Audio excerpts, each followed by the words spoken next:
এখন সে গাউসিয়া কমিটি করতো নাকি মুনিরা যুবতী কমিটি করতো সেটা নিয়ে অনেক ফেসবুকে লেখালেখি হচ্ছে। আসলে এই লেখালেখিগুলো আমরা চাই না হোক।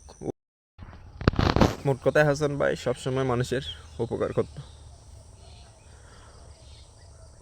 বড় উপকার ছিল, সৎ ব্যবসায়ী ছিল। মিস করবো আমরা আপনাকে ভাই। আমি ব্যক্তিগতভাবে যতটুকু জানি হাসান ভাই অনেক ভালো রক্তের সম্পর্ক। আমাদের অজান বিচিত্র যে চ্যানেল ছিল এখানে প্রায় 80,000-এর মতো ফলোয়ার আছে। 80,000-এর মধ্যে যদি আমি 8জন মানুষ সিলেক্ট করি এখানে ও হবে টপ লিস্টে থাকবে। 8জন মানুষের মধ্যে ও কিন্তু একজনই থাকবে, এরকম আমাদের শুভাকাঙ্ক্ষী ছিল এহসান ভাই। আসসালামু আলাইকুম। গতকাল যে আহসান ভাই মারা গেছিল বিদ্যুৎ শকে, বৈদ্যুতিক খুঁটির সাথে তারের সাথে, মেহেদির রং না শুকানোর আগে সে চলে গেল পৃথিবী ছেড়ে।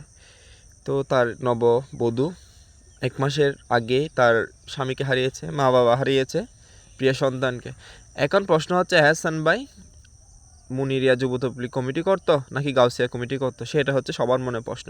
এটা নিয়ে ফেসবুকে অনেক রকম লেখা লিখতেছে, অনেকে অনেক রকম রাজনীতি করতেছে। এই পোস্ট এই দল বলতেছে এই দল করতো, এই দল করতো।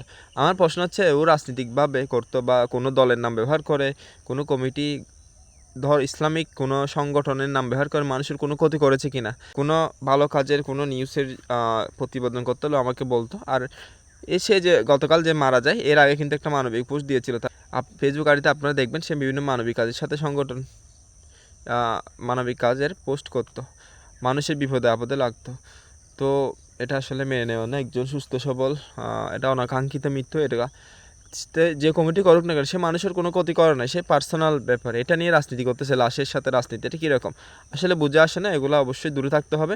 সে মারা গিয়েছে, তার যেন জান্নাতুল ফেরদৌস দান করে সেটা আমরা কামনা করি, আল্লাহ যেন তাকে জান্নাত দান করে, ওর জান্নাত কামনা করে, এটাই কামনা করে। ভিডিওটি শেয়ার দেন। সে যে কমিটি করুক না কেন, যে দল ইসলামিক করুক না কেন, সে মানুষের কোনো ক্ষতি করে নাই, সেটাই হচ্ছে প্রশ্ন।